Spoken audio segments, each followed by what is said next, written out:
RCC at ng Baptist. So nais ko lang muna tanungin itong dalawang magdidebate kung yun bang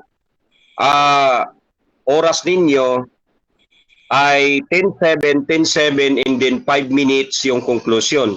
Yan ba ay agree kayo? 10 minutes presentation, 7 minutes Q&A, rebuttal 10 minutes, Q&A 7 minutes, conclusion 5 minuto. Agree ba kayo pareho dito?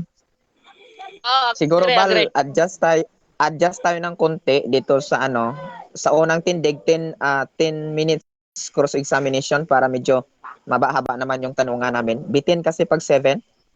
Okay, 10 cross examination, 10 sa presentation, rebuttal 10, 10 minuto rin ang cross examine sa rebuttal and then 5 minutes conclusion. Yun, maganda yan.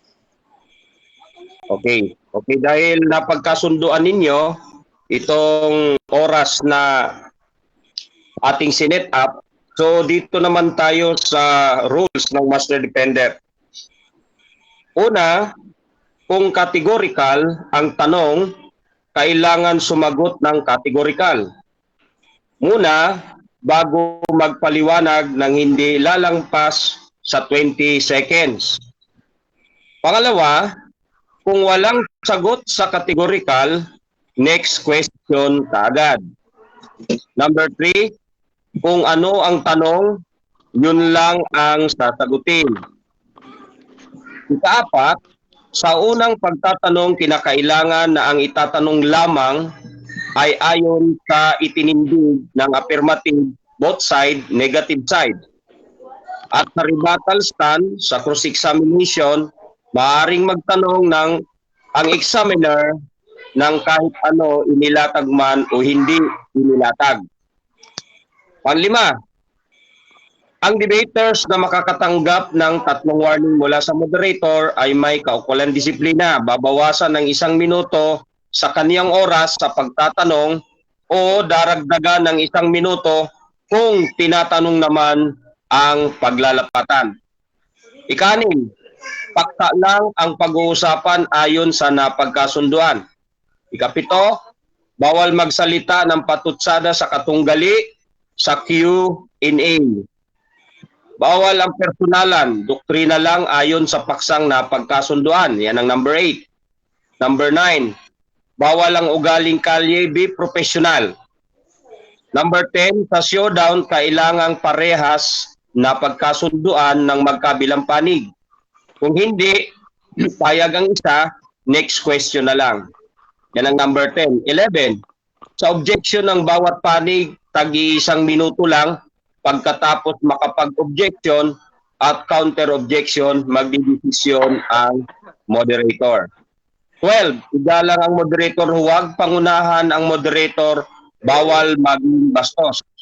Number 3, hindi pwede magbasa ng talata ang moderator, kundi mamamagitan lang. Ito lamang ang iiral sa loob ng room na ito at maginoong pag-uusap na ito. So God bless. So agree po ba ang bawat panig dito sa 13 na rules na binasa natin? Yes po. Okay. Kung agree na pareho, ay ipapakilala muna natin magpapakilala muna ang affirmative. Pwede bang magpakilala ang affirmative para sa paksang ito na patutunayan ko ang OSAS o once save, always save ay biblical? Pwede bang magpakilala ang affirmative?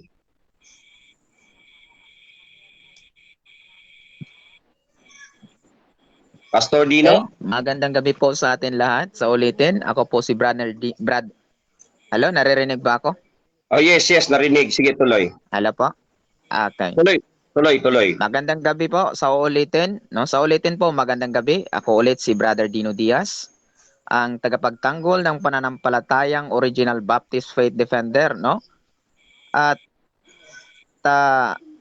dito po kami ngayon magkakaroon ng debate ulit, no, ni Brother Prince, no, sa pangalawa naming debate. Papatunayan ko na ang once save, always save ay biblical o mababasa ito sa Biblia o manggagaling ito sa Biblia. No, nawa po mga kapatid ay manood kayo hanggang matapos At sana maging maganda pong aming pag-uusap. God bless at magandang gabi. Okay, yan. Nako, narinig natin ang boses ng affirmative sa topic na ito. Ibigay naman natin ang panig ng negative side. Pwede ka bang magpakilala? Opo. Si Brother Prince Dominic Ugalde, no, membro ng Catholic Church, no, nya ang papel ko mamaya ay ang pagguba sa argumento nga gipabarog, no, ang paggigiba sa argumento na itindig ng ating sa kabilang panig na si Dino Diaz. Okay, ayan po. Narinig natin ang pagpapakilala ng negative side. Narito naman po ang inyong moderator sa panig ng on-time message, si Brother Val. At ako lamang ay magiging referee sa inyong napagkasunduang topic. Wala po tayong kinikilingan at pinapanigan, kundi mag-a-abide lang po ako sa rules na inyong napagkasunduan. Okay, atin na pong dadalhin ito sa pagsisimula ng topic na ito. 10 minuto para sa presentation na patutunayan ko ang OSAS ay biblical sa panig ng Baptist na si Pastor Dino. Pastor Dino, ready ka na ba sa 10 minuto ng pagpapatunay sa unang tindig? Yes po. Okay, kung ready ka na, magsisimula ka ng alas 7:17 at matatapos ka ng alas 7:27. Time start now. Okay, magandang gabi po sa lahat. Ako ulit si Brother Dino Diaz, no, ang magtitindig ng paksang aming napagkasunduan. Papatunayan ko na ang one save always save ay biblical, no? Pag sinabi pong biblical po mga kapatid, biblical manggagaling sa Biblia o sa buong Biblia. No, ang bawat salita manggagaling sa Biblia basta ay biblical. One save always save ay biblical. Hango po, no? Mababasa po yung once, mababasa po yung save, mababasa po yung always at mababasa yung save, no? Pagdating yan mamaya letra por letra na patunayan natin. After that ay yung puntos, kukunin natin yung mga puntos, no? Una, babasahin natin mga kapatid yung salitang one sapagkat yan ang hinahanap at ito pong ating patunayan, no? Dito po sa Hebreo chapter 9 verse 28. Ganito po ang ating mababasa mga kaibigan at kapatid, no? Chapter 9 verse 28. Ganito po. Ang sabi po dito mga kapatid, so Christ was once offered to bear the sins of many, and unto them to look for him shall he appear the second time without sin unto salvation. Ano daw? Once. Okay, nabasa po yung once. Sunod naman ay ang save, no? Biblical daw eh. So manggagaling sa Biblia. So itong lahat ay manggagaling sa Biblia. Ito naman yung save. Dito naman po mga kapatid sa Gawa chapter 2 verse 21. Ano po ang nasusulat ho dito? Ganito po mga kapatid. And it shall come to pass that whosoever shall call on the name of the Lord shall be saved. Andun po yung save. Always naman. Philippians chapter 2 verse 12. Ganito po ang ating mababasa, no? Philippians chapter 2 verse 12. Ganito po mga kapatid, sundan po ninyo ako. Okay? Wherefore my beloved, as ye have always obeyed, not always in my presence only, but now much more in absence. Ayan, nabasa ba natin yung always? Nabasa. One save, always save na lang. No? Efeso 2:8. For by grace are you saved through faith, not of ourselves. It is the gift of God, not of works. Nabasa ho ba? Nabasa. Kaya ang paksay one save, always save, napatunayan po sa Biblia ay biblical. Andun po sa Biblia, pag sinabing biblical, manggagaling po sa loob, no, ng Biblia. Kaya biblical, napatunayan natin. Una, para malaman po natin, no, ang tinatawag na ligtas, no, yung ligtas mga kapatid ay hindi po kami mag-uusap sa maliligtas pa lamang, kundi doon sa ligtas, nawawala ba ang kaligtasan o hindi mawawala, no? Sa Biblia po mga kapatid, ang kaligtasan na ibinigay po ng Panginoon, pamute na lang po please, no? Ang kaligtasan na ibinigay ng Panginoon ay mananatili, no? Ang mananatili sa makatuwid, hindi po mawawala, mananatili nga eh. No? Yan po yung prinsipyo ng Biblia. Hindi po kami mag-uusap dito tungkol sa baboy. Hindi po kami mag-uusap dito tungkol sa aso. Hindi po kami mag-uusap dito tungkol sa kambing, kundi ang aming pag-usapan tungkol po doon sa tupa ni Kristo, no? Ang tupa, ang mga lingkod po ng Diyos, yung tunay na lingkod po ng Diyos, hindi po iyan nilarawan sa aso, sa baboy, kundi tupa ang tawag po ng ating Panginoon, ayon po sa Juan 10, 26 hanggang 28, no? Una, patunayan natin, ayon sa word for word na patunayan natin, una po mga kapatid, ang tunay na lingkod ay hindi malilipol, no? Sa usa sa ang tunay na lingkod hindi malilipol. Saan ba 'yan? Dito po mga kapatid sa Juan chapter 10, 27 to 28. Ganito po ang ating mababasa. 27, 28. Okay. My sheep hear my voice, and I know them, and they follow me, and I give unto them eternal life. Ano ba yung eternal? Temporal ba yan? O hindi yan matatapos? Natural, eternal, eternity, hindi matatapos. And they shall never perish. Neither shall any man pluck them out of my hand. Ang sabi po ng Panginoon. Hindi daw po ito mawawala. Tandaan po natin yung pananampalatayang nakapagligtas po dito, hindi po hindi po living faith, hindi po dead faith. Tandaan po natin, hindi living faith, hindi dead faith, kundi ay saving faith. Yung pananampalatayang makaligtas. No? Yan yung mga lingkod po ng Diyos, yung anak po ng Diyos. Tandaan po natin, baka sabihin, yung demonyo sumampalataya. Ang tanong, yun bang pananampalataya ng demonyo? Ano ba yan? Pananampalataya bang makaligtas yan? No? Yun bang pananampalatayang gamitin mo maya sa Santiago? Pamumuhay ba yan? Dapat malaman po natin yan mga kapatid, no? Tandaan po natin ang kaligtasan, ang usas po na aming pag-uusap o once saved, always saved, no? Ay tawag dito.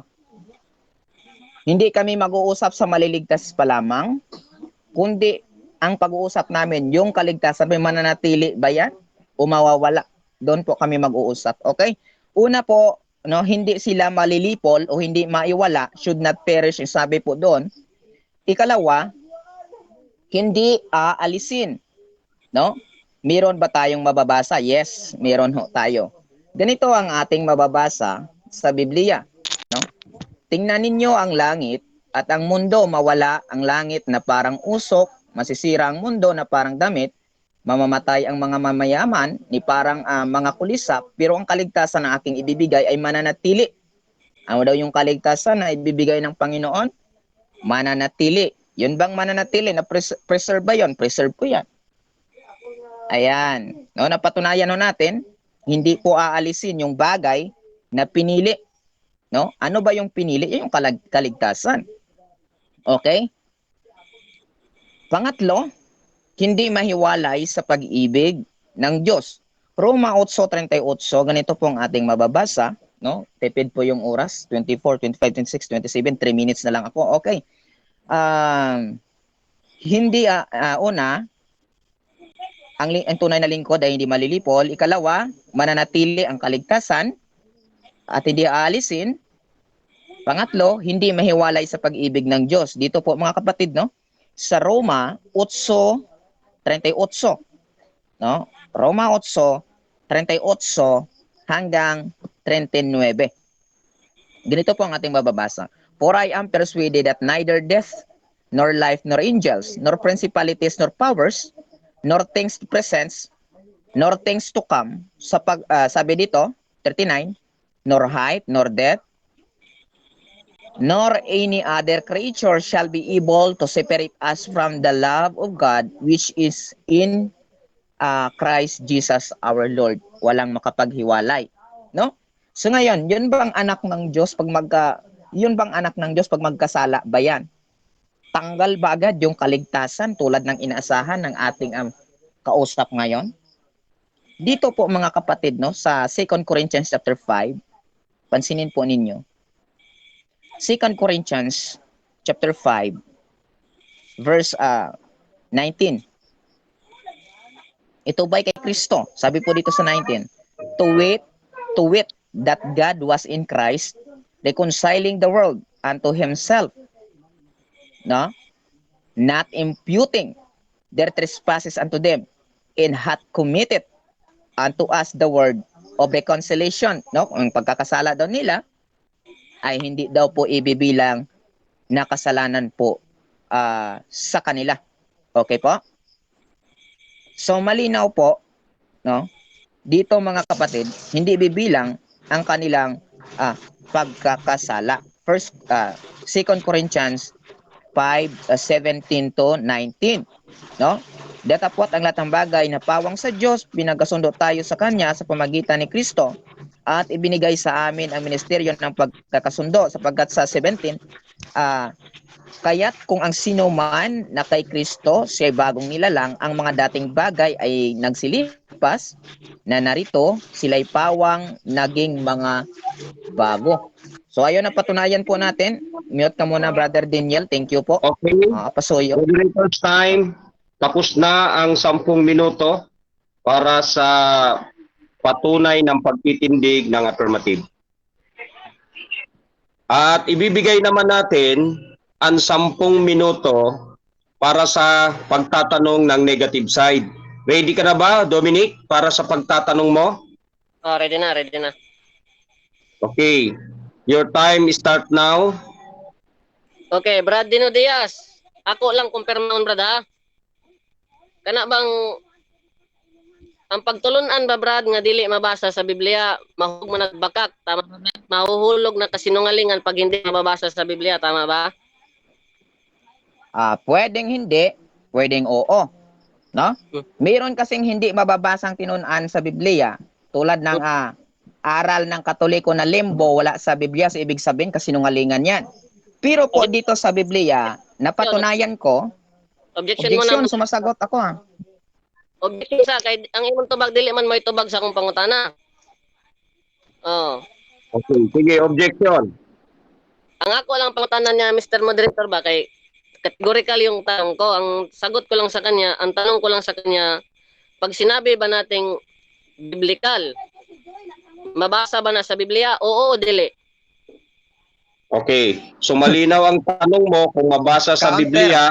Okay, malinaw ba sa iyo, Pastor Dino? Counter moderator, kung mapapansin Okay, nyo, counter objection. pinalitan yung tanong. Pinalitan yung tanong. Ako kasi hindi ako naka-memory gap, ako lagi. Ang sa unang tanong niya, mga kapatid, ganito, yun bang hindi mabasang tinuuhuan sa Biblia, bakak o dili bakak? So ngayon, iba naman ngayon yung objection niya sa'yo. Yes or no na. So iba yun, mali yun. No? Okay, balik tayo sa unang tanong. Pakiulit na lang yung unang tanong, Mr. Negative, and then sasagot siya. Kung pakiulit na lang muna yung unang tanong. Saglit po, moderator Moderator, saglit lang. Sumagot po ako ng valid moderator. May kaakibat po na 20 seconds, no? Based po sa rules, wawarningan po yung hindi mag-abide doon. No, in-interrupt ako eh. Okay, Mr. Moderator, sunod na pangutana. Sunod na ako pangutana. Sige, next na tanong. Kana bang pulong biblical, mabasa ba na sa Biblia? Oo o dili? Tubag og kategorikal. Yes, oo. No, pag sinabi pong biblical, mababasa yan sa Biblia. Kaya yung binasa kong 1 Hebreo 9:28, yung save sa Acts 2:21, yung always sa Philippians 2:12, save Efeso 2:8. Sa Biblia ko binasa, hindi sa CCC. Sapagkat yung CCC ay hindi biblical. Kaya napatunayan ko. Next question. Sunod pangutana. Kanang gigamit nimo nga Hebreo 9:28. Kanang once din na, save always save na, ba kay mabasa di nga one save always save na din na? Oo o dili? Yes. No? Kaya nga po ginamit ko, unang-una, kung balikan natin ang paksa, biblical. Tandaan po natin, mga kapatid, Brother Dominic, no? Lalo na sa in defense. Pag sinabi po nating biblical, hindi lang po isang talata. Biblical, ibig sabihin, manggagaling lahat yon sa Biblia. At yung binanggit ko at sinabi sa iyo, nang galing sa Biblia, Hebreo 9:28. Acts 2:20. Next Biblia yan. question. Next question. Okay, sunod na kong pangutana. Ang ako bang pangutana, kung naadya sa Hebreo 9:28, naa ba kayo mabasa din nga one save, always save, dugang-dugang ba? Side comments, moderator. Side comments nga pangutana man na. Kana bang akong gipangutana nimo, di na side comment, pangutana na. Kana bang diha sa Hebreo 9:28 nga imong gigamit, mabasa ba din na ang one save, always save o puno dugang-dugang ra na sa imong baba? Pangutana man Okay, na. mabasa. Ito mabasa. Pag sinabi pong once, salvation pong tinutukoy dito.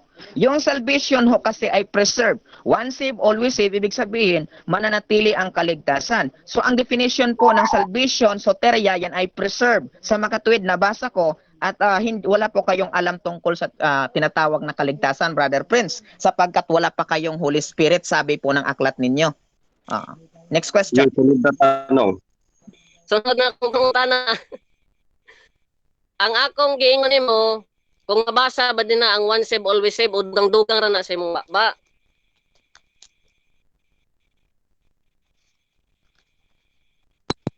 Ulitin ko ang aking sagot. Mabasa. No? Pag sinabi one salvation, nabasa po. Yung salvation, Brad, soteria sa Greek. Nang ibig sa ang nakadefine po ang soteria sa preserve.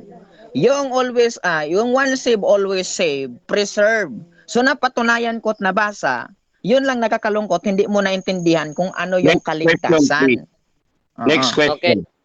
Sunod na kong pangutana. Kabang once din na sa Hebreo 9:28, save ba na ang nakabutang din ha nga luwas na gyud hangtod sa hangtod? Oo, dili. Oo. Pag sinabi, Brad, na salvation, once nga salvation na offered nga salvation, nakadefine nga yung soteria, preserve. Iwan ko nga sa yung preserve sa'yo ba'y mawawala. Natural po. Mananatili yan pag tinanggap ng tao yung kaligtasan na yon, na sa kanyang kaligtasan, preserve. Kaya mali po yung unawa mo dyan, yung kaligtasan yung nawawala. Sunod na tanong. Okay, Mr. Moderator, ningon na mga itsag mabasa. Mo premise ko, akong basahon din niya, nya mangutana dayon ko niya. Okay, ningon diri So also Christ offered once to take away the sins of many. Ang pangutana, one save, always save ba niya o dugang-dugang ra gina si mong baba? Kung mayong kagwala, asa man diri ang masa? Ito, one save, always save na. Wa ko nagdugang-dugang lagi Bisaya, Dominic, no?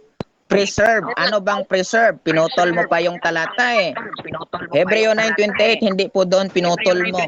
Mahaba yan paano lang po ng iba po? Pamute po. Nagbumabalik yung boses ko. Sunod na tanong. Pakimute lang muna po yung audience natin. Makituyo lang sa mga audience. Pamute lang po muna para hindi magambala yung dalawang nagdidebate sa kanilang pagtatanong. Okay, next na tanong po. Sunod na tanong. Sunod na kong pangutana, Dino Diaz. No? Kung nabasa ang one save, always save, nganong wa man diri sa akong nabasa karon diri kung naa pa na, nganong wa man lagi diri Itong sagot ko. Paano basa one save, always save? Bisaya ka. Ang one save, always save, English. Kaya ito, basahin ko. Yung salvation pong tinutukoy po dito, tumigil ka. Ako, sumasagot ako soteria. Ano bang definition ng soteria? Soteria, noun feminine, soteria. Definition, welfare, prosperity, deliverance, preservation, salvation, safety. Okay, tama? Next question. Okay. Sunod na tanong. Sunod pangutana, gigamit nimo ang Filipos 2:12. Na ba kay mabasa na ang once nga save, always lagi na save. Na ba mabasa na? Wala. Natural, meron. No, bakit po? Kaya nga po dito sa Filipos, Brad, no? Sa Filipos 12, ganito po ang ating mababasa, pakinggan mo. Maganda. Wherefore my beloved, as ye have always obeyed, not as in my presence only, but now much more in absence, work out your own salvation. Meron salvation, yung salvation yung soteria, preserve. Sunod na tanong. Hindi mo na naman alam yan. Next question. Kana bang di mo kasabot sa akong pangutana? Save na din na. Ayaw mag-side comment, Brad. Ayaw mag-side comment.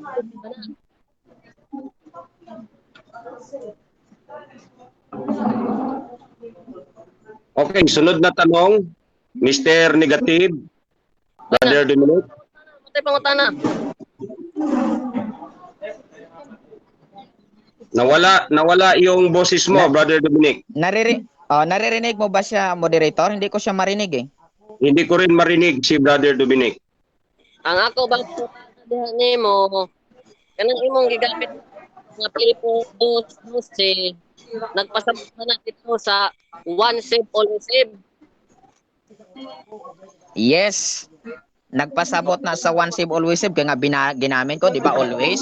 One save always save. Tanong, meron ba dito sa 12 na salitang salvation na yung one save always save ay preservation? Meron, napatunayan ko nga eh. Ayaw mo lang talaga tanggapin. Next question. Next question. Nabasa din sa episode so nga ang dugang na sa imong bakba. Potol-potol bro Dominic, hindi ko marinig yung ano mo. Oh, potol-potol ka.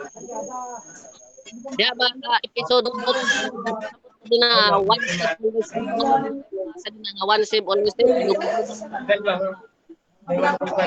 Pa-mute mo na po yung iba po. May nagkwentuhan patay. Moderator, pa-assist po. Okay, paki-mute lang muna. Okay, time's up na tayo, no? Time's up na tayo sa 10 minuto. Pakiusap lang po sa mga audience natin, paki-close muna yung mga microphone ninyo para yung dalawang nagdidebate natin ay hindi sila magambala sa kanilang pagtatanong at paglalatag. Okay, paki-mute lang po muna, mayroon pa rin tayong background na naririnig.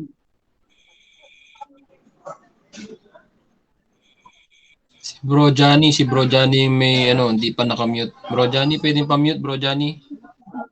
Sino ba si Bro Johnny? Bro Johnny, paki-mute muna yung iyong background, please.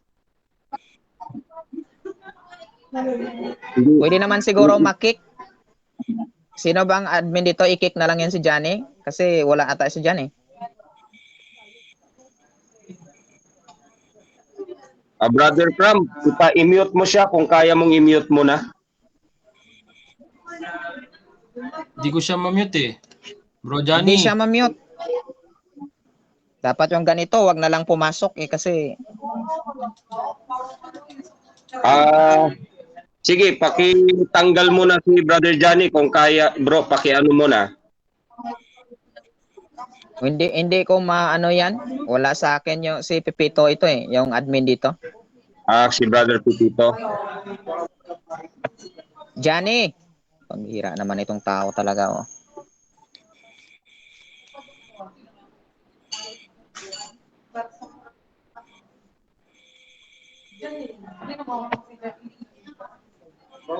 I-block ninyo ito?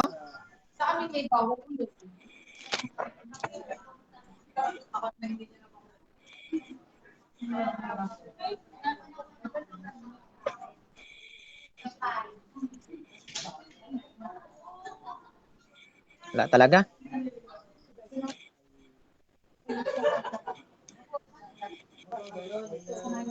Waiting muna tayo, Johnny. no? Kasi si Brother Johnny, paki-mute muna, Brother Johnny.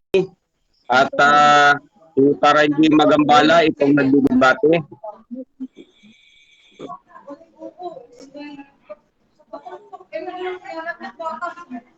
Wala, iniwan niya sigurong cellphone niya. Pambihira ba namang tao to, oo.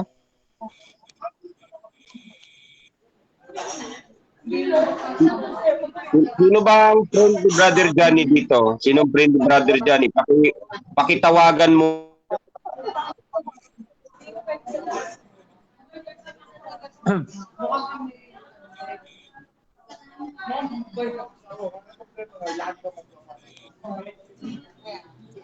Pakontak mo nga si Pepito muna bro, Valer. O, para masipa ito dito.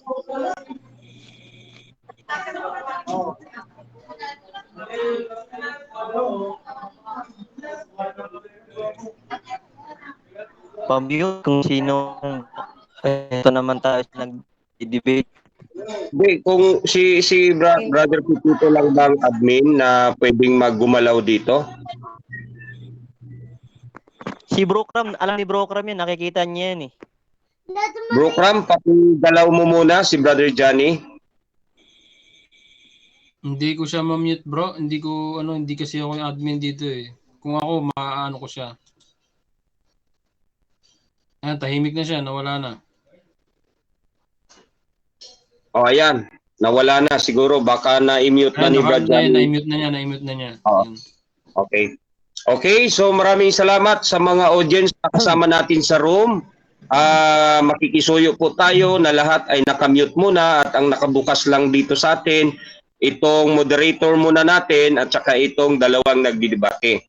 So dahil inabot na po ang oras natin na natapos na ang 10 minuto sa pagtatanong ni Dominic sa panig ng RCC, sa naitindig naman Brother Dino ng Baptist na patutunayan ko ang usas ay biblikal. So ibibigay naman natin ang 10 minuto para sa tindig pagtutol ng negative side. So ang oras po natin ngayon ay alas 7:41, matatapos siya ng alas 7:51. Ready ka na ba, Brother Dominic? Ready na. At kung handa ka na, mag-umpisa ka na. Okay, so mayong gabi na to mga kaigsunan. So ang tema nga ipamatud-an sa atong pinanggang igsuon nga si Dino Diaz, matud pa niya pamatud-an niya nga ang usas biblikal ug mabasa ginis Biblia. Mga kaigsunan kadtong iyang gipabarog karon gabi na puros ra to paghap, puros ra to pangwas. Igsoong Dino Diaz ayaw pagpanglimbong, kaya ang pagpaglimbong kinaiya ba ginasyawa baya? Kinaiya baya siyawa ng manglimbong? Ug mogamit kag pangpanglimbong para imong ipalusot ng imong pagtulon ang bakak, nagpasabot nga kanang usas, pagtulon-an ginasyawa kay imuha mang gigamitan og limbong-limbong nga mga paagi. Kung kanang pagtulon-an sa usas, kung tinuod pa na siya nga biblikal ug iya gina sa Dios, di na nimo kinahanglan pang mamakak og manglibong og manikas aron imo lang malusot ng pagtulon-an kung ugaling ka na tinuod nga iya sa Dios. No? Kanang tema nga imong gipamatud-an karon perti na kung himuot umingon gid ko nga wala gid ka nakapamatuod og nakapabarog kay tanan imong gisulti karon puros ra man na pangagpas. Puros ra bunga sa imong hunahuna nga wala sa Biblia. Ug kung wala sa Biblia, basbot dili gina siya biblikal. Kung biblikal pa na dapat ang tanan na gina sa Biblia. Basta ginapat sa Biblia kay wala man gikan ra man to sa imong gidugang-dugang ra mabisag wala. Pangutana bitaw kanako diha sa Hebreo 9:28 kung once saved always man na ang imong tabag. Napataka-taka ra gid ka nga ang gihisgutan ra ba dinaa ang pagluwas ni Kristo kama kausa lang. Basahon nato be.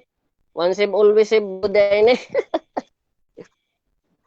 Napagpadi halad usab si Kristo kama kausa aron sa pagwagtang sa mga sala sa tanang mga tao. Siya ikaduhang wala pagluwas naghulat kaniya. Kung imong tanan din nga mga kaigsunan dili man yung once saved always saved kay ang once nga gihisgot dili